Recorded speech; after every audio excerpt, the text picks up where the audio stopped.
श्री सद्गुरु महाराज की जय। प्रातः स्मरणीय अनंत श्री विभूषित परमाराध्य सद्गुरु महाराज गुरुदेव महर्षि संत सेवी परमहंस जी महाराज, मुंगेर निवासी सत्संग प्रेमी महान भाव माता एवं बहनों, समय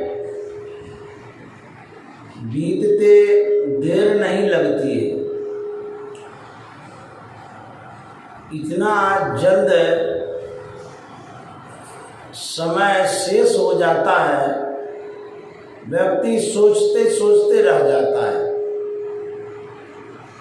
सद्गुरु महाराज ने कहा, समय गया फिरता नहीं, झट ही करो निज काम, जो बीता सो बीतिया, अब गहो गुरु नाम, संत मता बिनु गति नहीं, सुनो सकल दे कान, जाओ चाहो धार को, बनो संत संतान, में ही भेद या, संत मता कर गाय, सबको दिया सुनाए के, अब तू रहे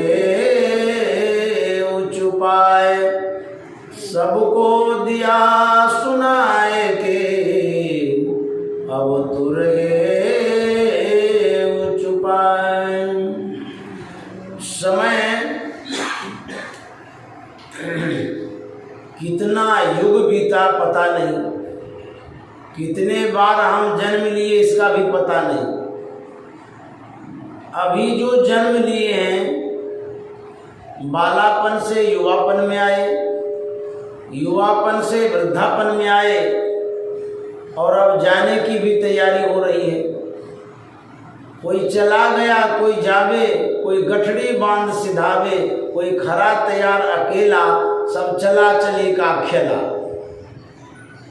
यह ध्रुव निश्चित है कि एक दिन संसार से जाएंगे। क्यों? हम अपने नजरों से रोज देखते हैं, कोई न कोई जा रहा है, कोई न कोई संसार छोड़ रहा है। परिवार में, कुटुंब में, समाज में, गांव में, देश में प्रत्येक दिन मरने की बात सुना करते हैं। इन बातों से बड़े बड़े तो अवगत होते ही हैं, बच्चे भी अछूता नहीं रहते हैं। उसे भी सुनने को मिलता है कि फलाना आदमी मर गया, उसकी माँ मर गई, उसके पिता मर गए, उसके भाई मर गए, परिजन मर गए। मरने की बात सब कोई सुनते हैं, आँख से हम देखते भी हैं कि रोज मर रहा है आदमी, प्रत्येक दिन। लेकिन विडंबना है, अफसोस है इस बात का कि मरते हुए देखते हुए भी हमें मन में तनिक सी वैराग्य नहीं होता, बोध नहीं होता है, प्रेरणा नहीं मिलती है मन में कि हम भी एक दिन मरेंगे। जो जिंदा है वो अपने आप को अमर समझ रखा है। मरना तो ध्रुव निश्चित है, लेकिन हमारी अज्ञानता है कि हम मृत्यु को भी महसूस नहीं करते। सोचते हैं मरने वाले कोई और होंगे, हम थोड़ो मरेंगे। इस जीवन की क्या दशा है, इस जीवन की क्या गति है, उसका वर्णन हमारे परम संत सूरदास जी महाराज करते हैं। जा दिन मन पंछी उड़ जई हैं, ता दिन तेरे तन तरवर के, ता दिन तेरे तन तरवर के, सबे पात झर जई हैं, जा दिन मन पंछी उड़ जई हैं। कहता जिस दिन मन रूपी पंछी उड़ जाएगा, किस तरह के हम लगेंगे, मेरी क्या दशा होगी। जैसे वृक्ष के कटने पर पतझड़ हो जाता है, वृक्ष शोभाहीन हो जाता है। ठीक उसी तरह से जब हमारी मृत्यु होगी, मरेंगे, संसार छूटेगा, उस समय हमारी शोभा सब बेकार हो जाएगी। यहाँ तक लोग कहेंगे कि यदि लाश को बाहर करो, नहीं तो भूत हो जाएगा।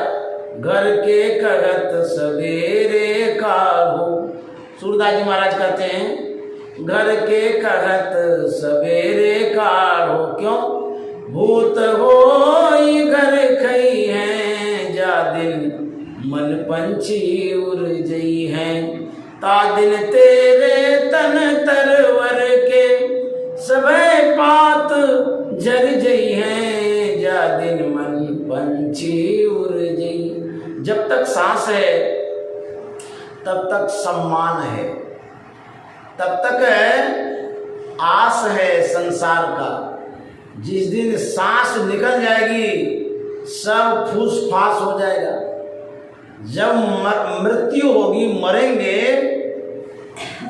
कोई आपसे संबंध नहीं जोड़ेगा, विच्छेद हो जाएगा संबंध, दूरियां बना लेगा लोग, सब कहेगा जल्दी हटाओ यहाँ से। यही रिलेशन है हमारा और संसार का, यही संबंध है हमारे परिवार कुटुंब का, यही मित्रता है, दोस्ती है कि जब तक सांस है तो पूछ पाछ है। सांस निकलते ही कितना भी प्यारा परिवार हो, नहीं रखेगा आपको, आपसे कोई संबंध नहीं रहेगा, कोई स्नेह नहीं करेगा। इसका मतलब है इस शरीर से सांस निकलता है कि शरीर का कोई कीमत नहीं रहता है। तब तो शरीर से बढ़कर के सांस है, क्योंकि शरीर तो पड़ा हुआ ही है। फिर भी लोग कहता है कि हटाओ यहाँ से, श्मशान घाट ले जाओ। तो शरीर में जो सांस थी उसी का कीमत था, क्योंकि उसके निकलते ही ये शरीर बेकार हो जाता है। एक पैसा इसका कीमत भी नहीं रहता है। तब तो जरूर हम लोगों को ये सोचना चाहिए कि सांस को सहेज करके रखें, संभाल के रखें। परमाराध्य सद्गुरु महाराज महर्षि में ही परमहंस जी महाराज जब प्रयाण कर रहे थे, पांच भौतिक शरीर का परित्याग कर रहे थे, इस संसार से निर्वाण प्राप्त कर रहे थे, उस दिन उस घड़ी में उन्होंने क्या लोगों को उपदेश दिया, संदेश दिया, आदेश दिया, क्या संवाद किया उन्होंने, हृदय से क्या कहा था उन्होंने अंतिम सांस में? सुकृत कर ले नाम सुमर ले, को जाने कल की जगत में खबर नहीं पल की। गुरु महाराज ने कहा था सुकृत कर ले, शुभ कर्मों को कर लीजिए। दुनिया में पूजा करना शुभ कर्म है, परोपकार करना शुभ कर्म है, पंडित जी को बुला करके जो पाठ करते हैं वो भी शुभ कर्म है, दान करते हैं शुभ कर्म है, व्रत करते हैं, उपवास करते हैं, ये सब शुभ ही शुभ है। तो कबीर साहब कहता है सुकृत कर ले, अर्थात शुभ कर्मों को कर लीजिए।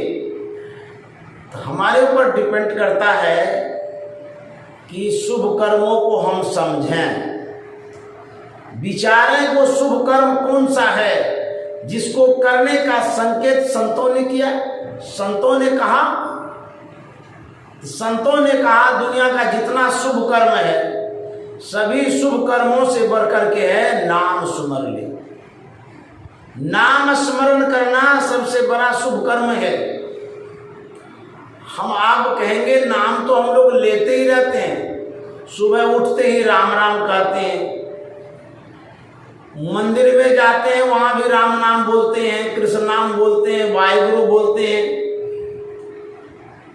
हम धार्मिक प्रवृत्ति के हैं, नाम तो लेते ही रहते हैं, फिर कहते हैं कि नाम सुमर ले। सच में वास्तव में हम जिस नाम को लेते रहते हैं वो सार नाम नहीं है, शाश्वत नाम नहीं है, सदगति दायक नाम नहीं है, सर्वेश्वर प्राप्ति दायक नाम नहीं है। बोले तब हम आप जो राम राम करते हैं वह वर्णात्मक नाम है। तुम्हारे गुरु महाराज ने कहा है प्रभु वर्णन में आवे नहीं, मुंह से जो उच्चारण करते हैं उसको वर्णात्मक शब्द कहते हैं, वर्णात्मक नाम कहते हैं। तो मुंह से जो उच्चरित शब्द है वह सार शब्द नहीं है, वह राम नाम वास्तव में नहीं है। तब वह नाम जिस नाम के लेने से भवसागर से पार होंगे वह सार शब्द है। प्रथम स्फुटित पराधारा जिनसे कहिए स्फोट है सो है, स्फोट वही, उद्गीत वही, ब्रह्मनाद शब्द ब्रह्म ओम वही, अति मधुर प्रणव ध्वनि धार वही है, परमात्म प्रतीक वही, प्रभु का ध्वन्यात्मक नाम वही है, सार शब्द सत शब्द वही है, सत चेतन अव्यक्त वही, व्यक्तों में व्यापक नाम वही। ये नाम है, ध्वन्यात्मक नाम है। जिस नाम का ध्यान किया जाता है उसी नाम को लेने के लिए संत कबीर साहब ने संकेत किया है, समझाया है, सिखाया है, बताया है। ऐसे हम राम नाम जो लेते हैं वह भी प्रारंभिक पूजा का एक अंग है, बेकार तो है नहीं, क्योंकि अभी हम बोल रहे हैं ये भी तो वर्णात्मक शब्द है, ये भी सार्थक है, लेकिन पूर्ण सिद्धिदायक नहीं है। जब हम ध्यान करते हैं, अंतर साधना करते हैं, अंतर साधना के द्वारा जब सार शब्द को पकड़ते हैं वही वास्तविक भजन है, वही नाम है। कबीर साहब ने बड़ा अच्छा कहा है, नाम हरि का जप ले बंदे फिर पीछे पछताएगा।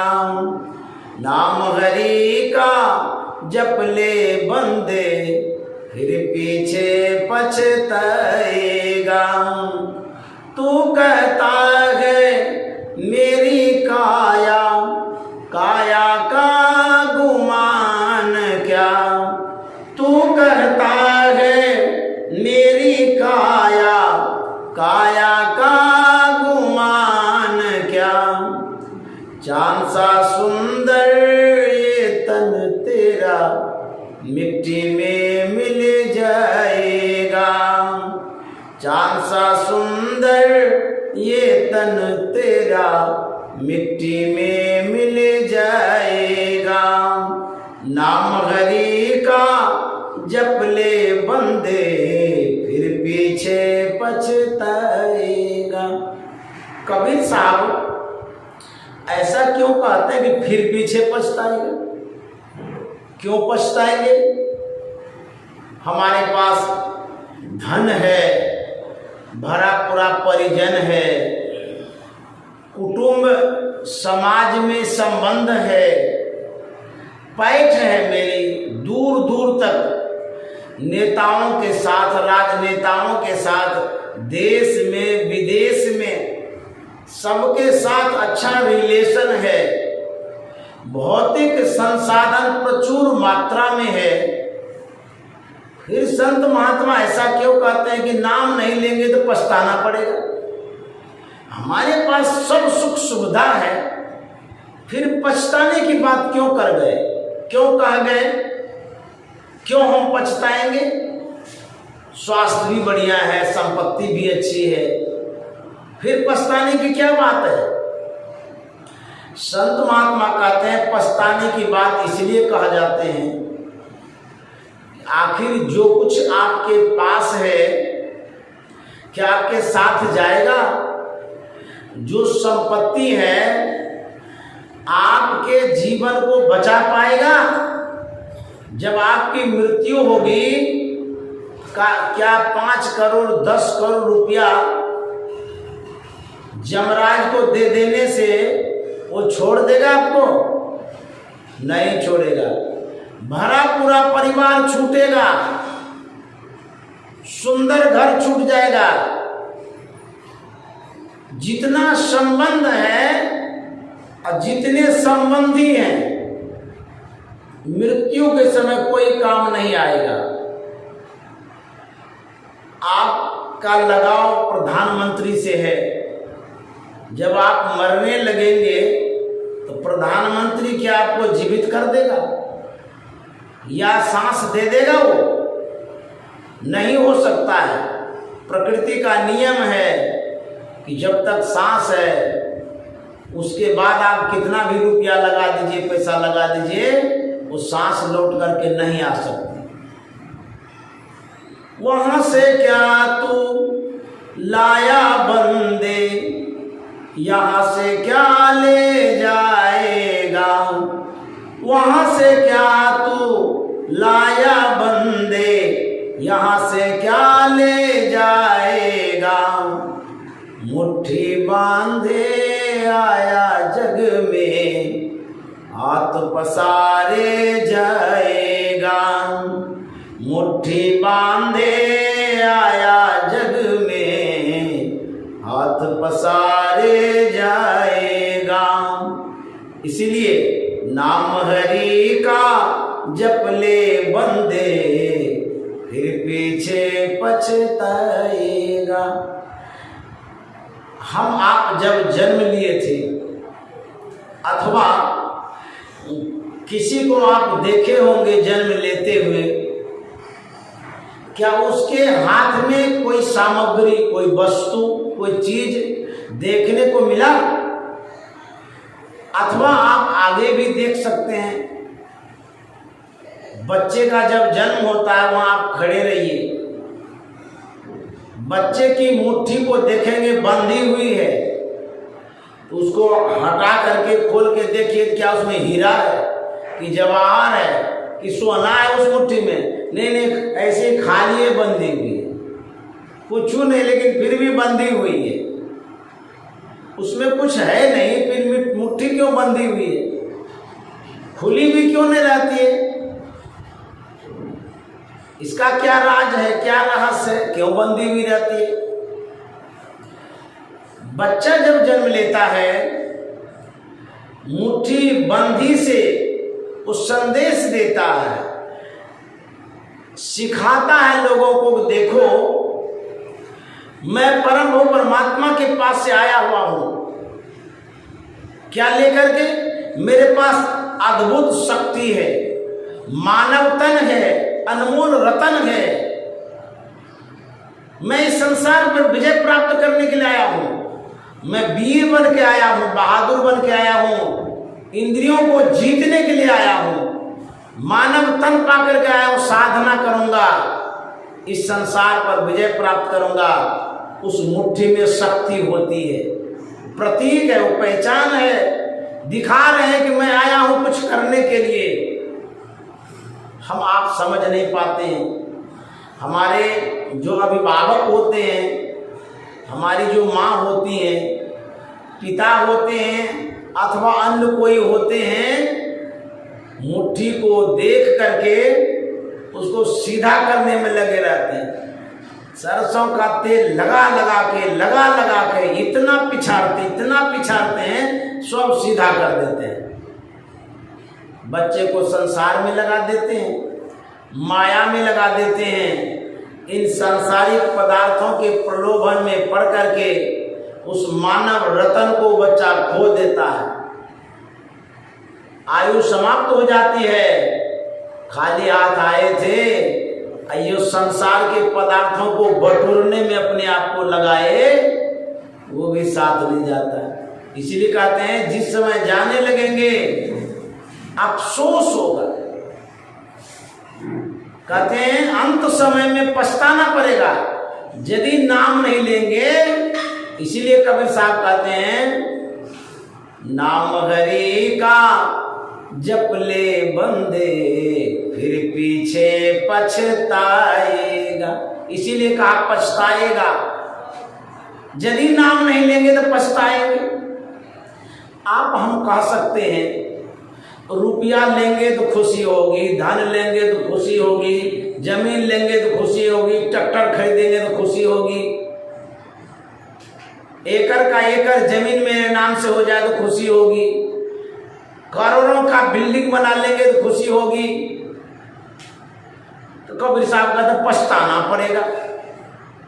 और ओनली वन सिर्फ नाम पर जोड़ देते हैं कि नाम लेने से पछताना नहीं पड़ेगा। दुनिया की सारी संपत्ति एक तरफ, नाम एक तरफ, इसका क्या महत्व है? ऐसा क्यों कह गए उन्होंने क्यों कहा सिर्फ नाम नहीं लेंगे तो पछताना पड़ेगा, और यदि नाम लेंगे तो पछताना नहीं पड़ेगा? इन नाम का क्या राज है, नाम का क्या रहस्य है, क्या महत्व है नाम का? जरा सोचेंगे तो पता चलेगा ऐसा क्यों कहा उसने कि नाम नहीं लेंगे तो पछताना पड़ेगा। जब आप संसार से जाते हैं साथ में कुछ नहीं लेके जाते। जो मरता है आप देखे होंगे, यहाँ तक कि यदि उसके शरीर पर बेशकीमती वस्त्र है तो उसको भी उतार लिया जाता है।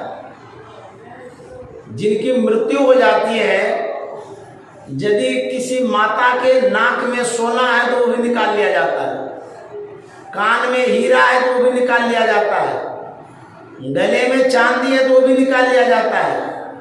जितने बेशकीमती आभूषण हैं मरने को उपरांत सब निकाल करके परिजन ले लेते हैं, कुछ भी साथ में नहीं जाने देता है। वो सुनता है, आप लोग बोलते सुनता है, वो लोग देखिए कैसे सुनता है, गप करता है। नाम नहीं लेने से पछताना पड़ेगा। क्यों? जब यहां से जाते हैं तो कुछ तो साथ में नहीं लेके जाते हैं, लेकिन नाम जाता है साथ में। इसीलिए कहते हैं नहीं लीजिएगा तो पछताना पड़ेगा, और यदि लीजिएगा तो प्रसन्नता होगी, खुशी होगी।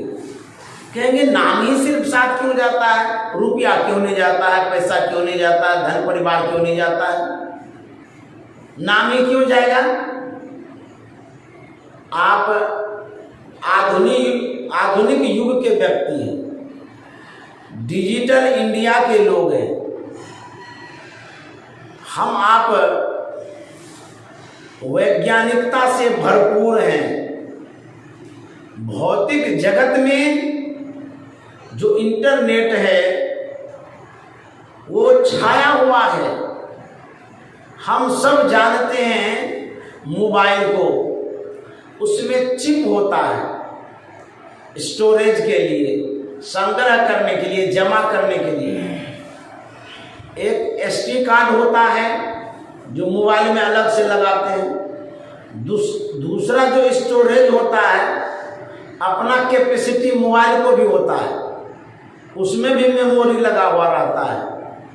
उसमें क्या कर, जैसे अभी हम मोबाइल में टेप कर रहे हैं, वीडियो हो रहा है ना, प्रवचन रिकॉर्ड हो रहा है, ये रिकॉर्ड स्टोर हो रहा है मोबाइल के स्टोरेज में।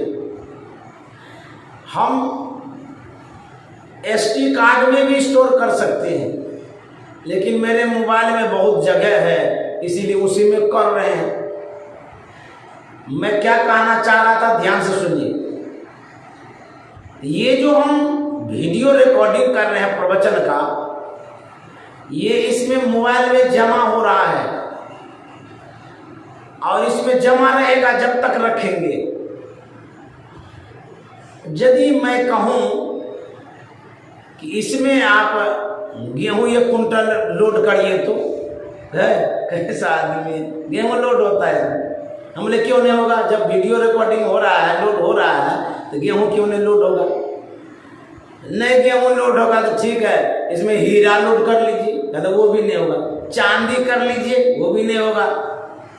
कहेंगे 1 करोड़ रुपया ही लोड कर लीजिए मोबाइल में, है वो घुसबे नहीं करेगा, 1 करोड़ रुपया नहीं घुसेगा इसमें। कहीं क्यों नहीं घुसेगा भाई, इतना चीज घुसता है। Video recording, audio recording, photo फाटो सब घुसता है। और रुपया नहीं घुसेगा। आप कहेंगे कि ये तो भौतिक वैज्ञानिक ने ऐसा ही बनाया है, इसमें खाली साउंड, फोटो, ऑडियो, वीडियो ही घुसता है, रुपया पैसा इसमें नहीं घुसता है। कितना इसमें घुसता है? इसमें कितना मेमोरी पावर है, स्टोरेज कितना है? हमारे मोबाइल में 128 GB स्टोरेज है। उसके बाद इसमें SD कार्ड भी लगाए हैं, वो अलगे से है। आप कहते हैं कि इसमें और चीज नहीं घुसता है, सिर्फ ऑडियो, वीडियो, सब फोटो फाटो यही सब घुसता है। मैं कहता हूं आपके शरीर में जो SD कार्ड लगा हुआ है, जो परमात्मा ने स्टोरेज दिया है, जिस स्टोर में आप रख सकते हैं, जो आपके साथ जाएगा, उसमें क्या लोड होता है? कहते हैं उसमें रुपया पैसा लोड नहीं होता, धन संपत्ति लोड नहीं कर सकते हैं। तब कहते उसमें सत्संग लोड होता है, ध्यान लोड होता है, संस्कार लोड होता है। जो आप बैठ करके अभी सत्संग सुन रहे हैं, ये संस्कार आपके मेमोरी पावर में लोड होता है। परमात्मा ने कितना बड़ा चिप लगा दिया है इस शरीर में। कहते हैं इसमें इतना बड़ा चिप है, इतना स्पेस है, उसमें इतना खाली है कि जन्म से लेकर के मृत्यु तक डाउनलोड करते रहते हैं, भरते रहते हैं, भरता ही नहीं है। 128 GB तो तुरंत बढ़ जाए, लेकिन हमारे अंदर में जो स्टोरेज है परमात्मा के द्वारा दिया गया, वो भरता ही नहीं है। और एक जन्म की बात कौन कहे, कितना भी आप जन्म लेते रहेंगे, परमात्मा का जो वीडियो कैमरा वो कभी नहीं बढ़ेगा। उसमें ऐसा SD कार्ड ही लगा हुआ है। कहेंगे इसमें वीडियो कैसे होता है? जैसे आप अभी ताकते हैं, देखते हैं, आप देख करके जब घर जाएंगे तब भी हम दिखेंगे। ठीक है? कैसे दिखेंगे? आप वहां जाकर के आंख बंद करके हमको देखिएगा तो हम दिख जाएंगे। क्यों? ये रिकॉर्ड हो गया ना, आपकी जो आंखें खुली हुई है, आप हमको जो देख रहे हैं, ये रिकॉर्ड हो रहा है, CCTV लगा हुआ है आपके अंदर में। जब तक आंख खुली रहेगी तब तक वो स्टोर होते रहेगा, रिकॉर्ड होते ही रहेगा। और जब तक आंख नहीं बंद करते हैं तब तक ये बंदे नहीं होता है। एक तो आंख से रिकॉर्ड होता है और दूसरा कान से भी रिकॉर्ड होता है। कान से आप सुनते हैं, आप यहाँ जो कुछ भी सुन रहे हैं यह स्मरण में रहेगा। जब आप घर चले जाएंगे ना, तो आप कहेंगे कि बाबा सत्संग की बात सुना रहे थे, बड़ी अच्छी अच्छी बात कह रहे थे। कहाँ से आप बोल रहे हैं? वो रिकॉर्ड है तभी तो बोल रहे हैं। उसी तरह से जो संस्कार है, ये संस्कार सत्संग और ध्यान का साथ में जाता है। इसीलिए कबीर साहब कहते हैं, नाम हरि का जप ले बंदे, फिर पीछे पछताएगा। तू कहता है मेरी काया, काया का गुमान क्या। तू कहता है मेरी काया, काया का गुमान क्या। चांद सा सुंदर ये तन तेरा, मिट्टी में मिल जाएगा। चांद सा सुंदर ये तन तेरा, मिट्टी में मिल जाएगा। नाम हरि का जप ले बंदे, फिर पीछे पछताएगा। इसीलिए कहते हैं पछताएंगे कि नाम साथ में जाएगा, उसका संग्रह आप करते नहीं हैं, और जो साथ में नहीं जाएगा उसका संग्रह करने में लगे। तो आप कहेंगे कि क्या धन कमाना गुनाह है, या धन कमाना अपराध है, या धन कमाना अनावश्यक है? तो संत मत कहता है, संतों का विचार कहता है, नहीं नहीं, इसी धन पर तो हम आश्रित हैं, अवलंबित हैं। ये भौतिक जगत जो है, यही तो एक आधार है जिस आधार पर हम जिंदा है तो मर जाएंगे। तो फिर संत महात्मा ऐसा क्यों कहते खाली नाम लीजिए? विचार करेंगे तो संत महात्मा सिर्फ नाम लेने के लिए नहीं कहते हैं, बल्कि समय समय पर नाम लेने के लिए कहते हैं और समय समय पर स्वरोजगार करने के लिए कहते हैं। शरीर के लिए अन्न चाहिए तो कमाना पड़ेगा, शरीर के लिए वस्त्र चाहिए प्रबंध करना पड़ेगा, शरीर के लिए घर चाहिए तो जुटाना पड़ेगा, शरीर सुख के लिए जो संसाधन चाहिए आपको तो करना पड़ेगा ना। तो बहुत ऐसे संसार में लोग हैं इस शरीर सुख में ही इस शरीर को पूरा पेड़ देते हैं, लगा देते हैं, निचोड़ देते हैं। क्यों? उसको पता ही नहीं कि शरीर से और क्या काम होता है, क्या करना चाहिए। सिर्फ शरीर सुख में वो लगे रहते हैं।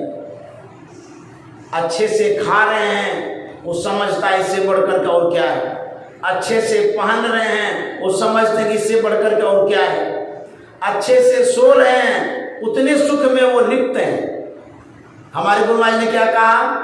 तन सुख मन सुख इंद्रिय सुख सब दुख, तन सुख मन सुख इंद्रिय सुख सब दुख, तजि दे विषय दुखदाई ब्रह्म खाई बाई, तजि दे विषय दुखदाई ब्रह्म खाई बाई, चलु चलु चलु बाई धरु गुरु पाद दाई, चलु चलु चलु बाई धरु गुरु पाद दाई, हो भाई दृढ़ अनुरागी ब्रह्म त्यागी हो भाई, हो भाई दृढ़ अनुरागी ब्रह्म त्यागी हो भाई। गुरु महाराज कहते हैं तन सुख मन सुख इंद्रिय सुख सब दुख। तीन तरह के सुख होते हैं। एक तन का सुख होता है, जैसे आप भोजन करते हैं तो कहते हैं बहुत अच्छा लगा, शरीर हृष्ट पुष्ट भी हो जाता है, इसको तन सुख कहते हैं।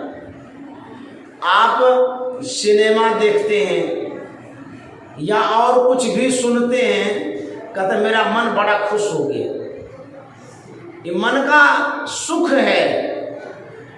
तो मन आप नहीं है, आप चेतन हैं। यदि मने के सुख में रहेंगे तो मन तो जड़ है, अज्ञानी है।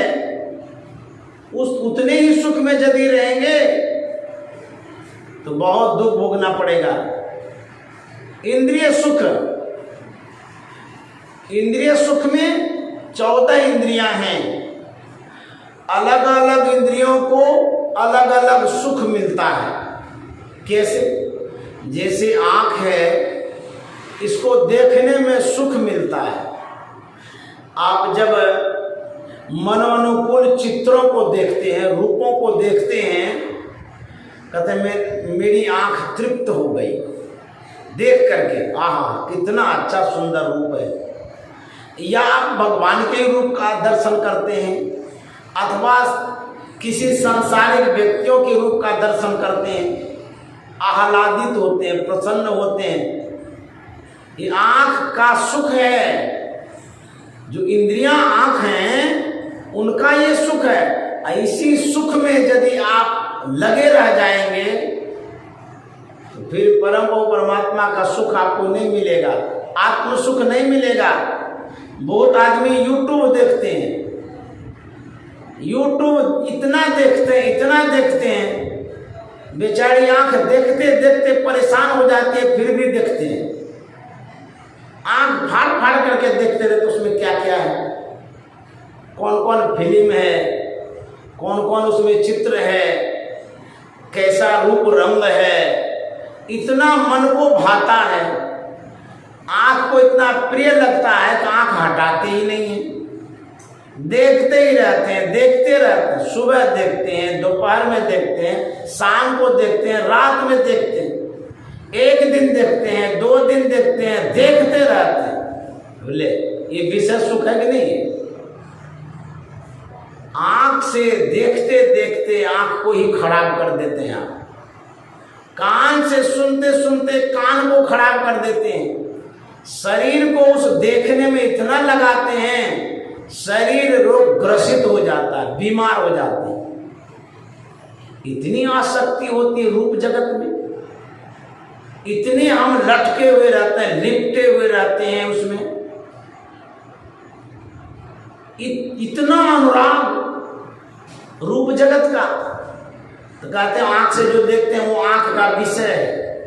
इंद्रिय सुख इसको कहते हैं। इंद्रियों को सुख मिलता है इससे, लेकिन आत्म सुख नहीं है ये। इंद्रियों के सुख में आप लगे हुए हैं। कान से सुनते हैं, इतना अच्छा लगता है, कान में ईयरफोन लगा देते हैं। 2-4 आदमी आपके आसपास बैठे हुए हैं, वो सुन न ले, ईयरफोन लगा लेते हैं, कान में घुसा देते हैं और मोबाइल से चला चला के सुनते हैं, सुनते रहते हैं। लेटे हुए हैं तब भी सुनते हैं, घुलटते रहते हैं तब भी कान में ईयरफोन है, निकालते ही नहीं है, घुलट घुलट के सुनते हैं। बुझिए ये विषय सुख है। सुनते सुनते सो जाते हैं, उधर गाना बजते जा रहा है, कान में आवाज हो रही है, सो गए। इसको विषय सुख कहते हैं।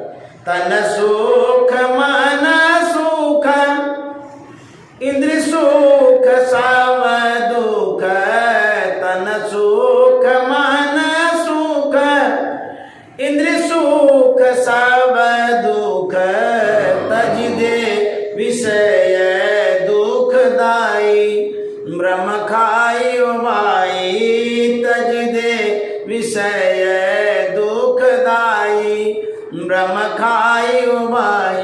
गुरु महाराज कहते हैं ये जो सुख है, जिस सुख में हम आप लगे हुए हैं, संसार के लोग लगे हुए हैं, विषय सुख है। और इसको गुरु महाराज ने कहा भ्रम खाई। खाई में ना गड्ढा, कुआं, जिस गड्ढे में गिरने से ऊपर होना बड़ा मुश्किल है। ये भ्रम की खाई, अज्ञानता की खाई है। इस खाई में जो गिर जाएगा उसको ऊपर होना बड़ा मुश्किल है। भ्रम खाई हो भाई, इसीलिए चलू चलू चलू भाई, धरु गुरु पद धाई। कहाँ चलने के लिए कहते हैं? संत सदगुरु के चरणों में। वहां जब जाएंगे तब कल्याण होगा। ये जो सुख है, इस सुख में जो लगे हुए रहते हैं, लिप्त रहते हैं, उसको दुख भोगना पड़ता है। इसीलिए कबीर साहब कहते हैं कि मुट्ठी बांधे आया जग में, हाथ पसारे जाएगा। मुट्ठी बांधे आया जग में, हाथ पसारे जाएगा। नाम हरि का जप ले बंदे, फिर पीछे पछताएगा। नाम हरि का जप ले बंदे। सिकंदर धन के लालच में भारत आया था, लेकिन उनकी लालसा पूरी नहीं हुई। इतिहासों में अंकित है वो यहीं मर गए, घर भी नहीं जा सके, धन संपत्ति क्या लेकर के जाएंगे। जब सिकंदर की अर्थी सजती है तो दोनों हाथ लटका हुआ छोड़ देता है और लेकर के जा रहा है। लोग पूछते हैं कि बड़ा विचित्र लाश है, किसकी अर्थी है, दोनों हाथ क्यों लटका हुआ है। जब भी लाश को स्मशान घाट ले जाते हैं तो कस के बांध के ले जाते हैं, पूरे बॉडी को सहेज करके बांध देते हैं, लेकिन विचित्र लाश है। सिकंदर ने कहा था कि जब मेरी अर्थी सजेगी तो दोनों हाथ नीचे कर देना, खुला छोड़ देना। अनुचर ने पूछा था कि ऐसा क्यों कहते हैं? तो सिकंदर कहता है कि जब मेरी अर्थी जाएगी, लोगों की नजर पड़ेगी, वो पूछेंगे किसकी अर्थी है, तो लोग बताएंगे सिकंदर की अर्थी है। तो मेरे जीवन से लोग सीखेंगे कि सिकंदर की अर्थी जब जा रही थी, उनके साथ में कोई अर्थ नहीं था, धन नहीं था। जिस सिकंदर ने कितना अन्याय किया, अनर्थ किया, कितने को विधवा कर दिया, कितने के मांग के सिंदूर को धोया, कितने को अनाथ किया, बेघर कर दिया। जिस संपत्ति के लिए उन्होंने धर्म को खोया, जीवन को खोया, वो संपत्ति सिकंदर के साथ नहीं जा रहा है। तो कवि ने इन दृश्यों को देख करके लिखा, इकट्ठे कर यहाँ के जड़ सभी दुनिया के मालिक थे, इकट्ठे कर यहाँ के जड़ में धन सभी दुनिया के मालिक थे। सिकंदर जब गया दुनिया से, दोनों हाथ खाली थे। क्या लेके गया सिकंदर? क्यों इतना एकत्रित करने में अपने आप को गंवाया? क्या मिला उसको? संत महात्मा सावधान करते हैं, सचेत करते हैं कि तुम्हारे साथ भी कुछ नहीं जाएगा, तुम भी लेके नहीं जाओगे। कितना कमाओ, साईं इतना दीजिए, जामे कुटुंब समाए, मैं भी भूखा न रहूं, साधु न भूखा जाए। आवश्यकता है, धन की आवश्यकता है। कितना कितना धन चाहिए? जितने से हमारा भरण पोषण हो, हमसे संबंधित जो परिवार है उसका भी पालन पोषण हो जाए। अब इसके अतिरिक्त क्या चाहिए? अनावश्यक जमा क्यों करेंगे? करके क्या करिएगा? लेके तो नहीं जा सकते हैं। जीवन जब तक है उतने दिन तक खाने के लिए पर्याप्त है। भजन करिए, सत्संग करिए, धर्म का काम करिए। एक एक आदमी जमा करने में इतना पीला रहता है, पील जाता है धन जमा करने। जो 10 20 50 भये शत होई हजार, तू लाख मंगेगी, कोटि अरब खरब असंख, धरापति होने की चाह जगेगी। पृथ्वी पतालों राज करे, तृष्णा अधिकी अति आग लगेगी। सुंदर एक संतोष बिना 60, तेरी तो आग कभी न बुझे। इतनी चाहनाएं, पृथ्वी पतालों राज करे, बुझिए तो पूरे पृथ्वी का अधिपति हो गए, फिर भी मन में संतोष नहीं है। बिन संतोष न काम न साई, काम अछत सुख सपने उनाई। मन में संतोष रखना चाहिए। जितना आपके पास है उतने में संतुष्ट रहिए। जितना आप कर पाते हैं उतने में ठीक से रहिए। हाय हाय मत करिए। बहुत लोग जमा करने के फेर में लगा रहता है, जमा करने में जवानी को लगा देता है, जमा करने में बुढ़ापा को खपा देता है। जमा करते करते जमा तो हो ही जाता है, लेकिन अंतिम में पछता करके जाता है, रो करके जाता है मैंने जीवन भर जमा किया, भोगा तो नहीं। भोगेगा क्या तुम जमा में जीवन को लगा दिया, भोगना तो किया नहीं। जाओ, एक तरुण सागर जी महाराज हुए हैं, वो करवे वचन से प्रसिद्ध हैं, सब कोई जानते हैं। उनका करवा वचन होता है। उनका एक वचन है कि व्यक्ति जमा करता है, T set, TV set, dinner set, सब सेट जमा करता है। तो मान लिया जाए आपके पास टी सेट हो, टीवी सेट हो, डिनर सेट हो और माइंड अप सेट हो, तो सब सेट हेट हो गया ना। आपके पास सब सेट है, लेकिन आपका माइंड अप सेट है, उस सेट कोई सुख नहीं दे सकता। पागल आदमी यदि करोड़पति हो, अरबपति हो, उस पैसे से, उस धन से वो सुख पा सकता है? उसको सुख मिलेगा? नहीं मिल सकता। धन है, धन उसके पास पर्याप्त है, लेकिन धन का उपयोग करने की बुद्धि ही नहीं है, विवेक नहीं है, समझदारी नहीं है, किस तरह से उपयोग करेंगे। तो जब माइंड अपसेट है, धन किस काम में आएगा? एक एक आदमी इतना वर्क करता है, इतना मेहनत करता है, इतना काम करता है, माथा को सैकड़ों कामों में लगा के रखता है, मन को दोहराते रहता है दिन दिन भर, उसी का माइंड अपसेट हो जाता है, पागल हो जाता है। बहुत टेंशन होने से कंफ्यूज होता है, बुद्धि नहीं काम करती है। धन किस काम में आया सो बताइए?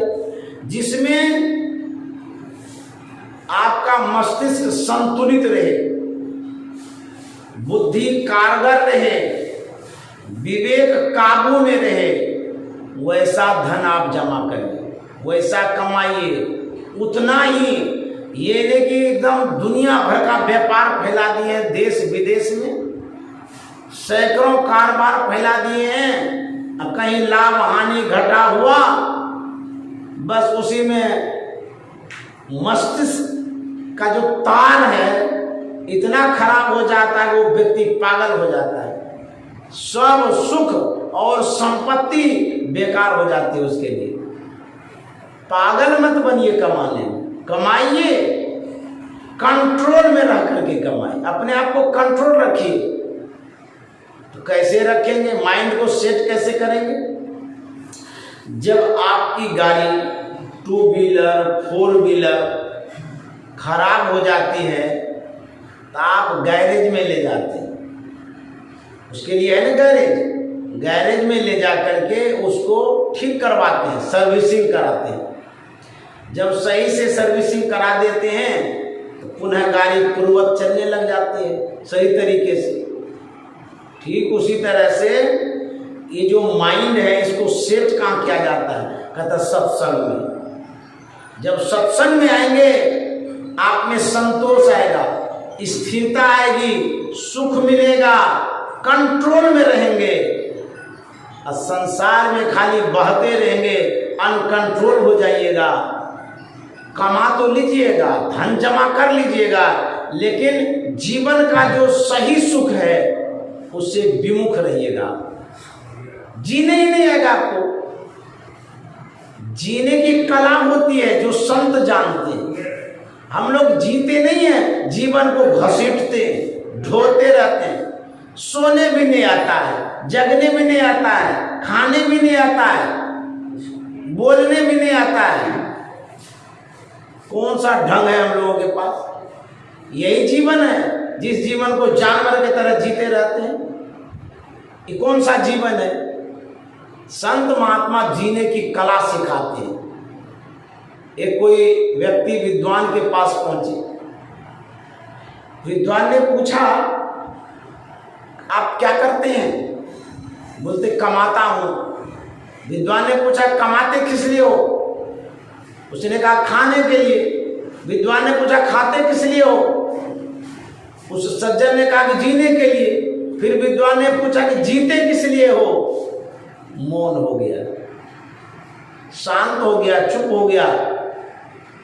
बड़ा आश्चर्य है, बड़ी विडंबना है, हम ये भी नहीं जानते कि जीते किस लिए। जी रहे हैं, जानवर की तरह जी रहे हैं। जैसे जानवर कहीं चढ़ लेता है, कितना भी खा लेता है और कहीं भी सो लेता है, मेरा भी तो वैसा ही जीवन है। प्रायः मनुष्य इस तरह का जीता है। कोई सज्जन, कोई सत्संगी, कोई संत के संतान होते हैं जिसको जीने की कला आती है, खाने की कला आती है। हम गुटखा खाते हैं, भयंकर बीमारी होती है, कैंसर हो जाता है, जबड़ा खराब हो जाता है, शराब पीते हैं, देखिए किडनी खराब हो जाती है। यही जीने की कला है। इसी तरह से खाया जाता है। मांस खाते हैं, मदिरा पीते हैं, अंडा खाते हैं, गंडा खाते हैं, क्या क्या नहीं खाते हैं। कहाँ जीने के लिए आता है? खाने के लिए आता है। तो संत महात्मा इसी को तो सिखाते हैं। तो जब सत्संग में आएंगे तब आपका माइंड सेट होगा। बिनु सत्संग विवेक न होई, राम कृपा बिनु सुलभ न सोई। जब तक सत्संग में नहीं आएंगे आपका जीवन प्रारंभ भी नहीं होगा। जब तक गुरु नहीं तब तक जीवन शुरू नहीं। अभी जन्म कहाँ हुआ है? शरीर का जन्म हुआ है। जीवात्मा का जन्म तब होता है जब संत सद्गुरु से भक्ति का बीज लेते हैं, संस्कार लेते हैं, ज्ञान लेते हैं, दीक्षा लेते हैं। तो जब जीवन शुरू ही नहीं हुआ है तो जी कैसे सकते हैं आप? जिंदगी सुधार बंदे यही तेरो काम है, जिंदगी सुधार बंदे यही तेरो काम है, जिंदगी सुधार बंदे। मानुष की देह पाई हरि से नेह लाई, मानुष की देह पाई हरि से नेह लाई, विषयों के जाल माही हसिया निकाम है, जिंदगी सुधार बंदे यही तेरो काम है, जिंदगी सुधार बंदे यही तेरो काम है, जिंदगी सुधार बंदे। ब्रह्मानंद स्वामी कहते हैं, अरे बंदे भाई जिंदगी को सुधारो। हम आप तो यही कहेंगे हमारा तो जिंदगी सुधरा हुआ है। आपकी जिंदगी सुधरी हुई नहीं है, आपने सच में शरीर को सुधार के रखा है। क्यों? अच्छे अच्छे भोजन ग्रहण करते हैं, पौष्टिक आहार लेते हैं, अच्छा न्यूट्रिशन लेते हैं, शरीर सुधरा हुआ, जिंदगी नहीं सुधरा। जिंदगी किसे कहते हैं? इस शरीर को जिंदगी नहीं कहते हैं। जिंदगी कहते हैं संस्कार को, जिंदगी कहते हैं स्वभाव को, जिंदगी कहते हैं अच्छे आचरण को, जिंदगी कहते हैं अच्छे व्यवहार को। आप जो व्यवहार करते हैं वो शरीर नहीं है, वो आपका संस्कार है, उसी को जिंदगी कहते हैं। आप मानव तो हैं, यदि मानवता नहीं है तो क्या मानव है? मानव इस बॉडी को कहते हैं, शरीर को कहते हैं मानव। अब मानवता संस्कार को कहते हैं, स्वभाव को कहते हैं, व्यवहार को कहते हैं। आपके अंदर में जो संस्कार है उसको मानवता कहते हैं। अच्छा संस्कार, उत्तम संस्कार जिनके अंदर में है, जो सच बोलते हैं, सही मार्ग पर चलते हैं, धर्म करते हैं, पुण्य करते हैं, साधना करते हैं, सत्संग करते हैं, यही तो जीवन है। कहता ये जिसमें नहीं है उसी के लिए ब्रह्मानंद स्वामी कहते हैं सुधारो। जिसको पता नहीं है वो क्या करेगा? तो ब्रह्मानंद स्वामी कहता है यदि आपको पता नहीं है कि जीवन को कैसे सुधारेंगे, जीवन को सुधारने का गैरेज कहाँ है, तो गैरेज के विषय में ब्रह्मानंद स्वामी बताते हैं। पता क्या पता है? गुरु की शरण जाओ, प्रभु के स्वरूप ध्याओ। देखिए कैसे सुधार होगा, वो युक्ति बतलाते हैं, तरीका बतलाते हैं, सुझाते हैं, समझाते हैं। गुरु की शरण जाओ, प्रभु के स्वरूप ध्याओ, ब्रह्मानंद सुख पाओ, ब्रह्मानंद मोक्ष पाओ, सब सुख धाम है, जिंदगी सुधार बंदे यही तेरो काम है, जिंदगी सुधार बंदे यही तेरो काम है, जिंदगी सुधार बंदे। श्री सद्गुरु महाराज की जय। बहुत बहुत धन्यवाद, साधुवाद। आप लोग बड़े अच्छे श्रोता हैं, बड़ी समझदारी के साथ सुने और गौर से सुने, समझे भी। आप लोगों को बहुत बहुत धन्यवाद। श्री सद्गुरु महाराज की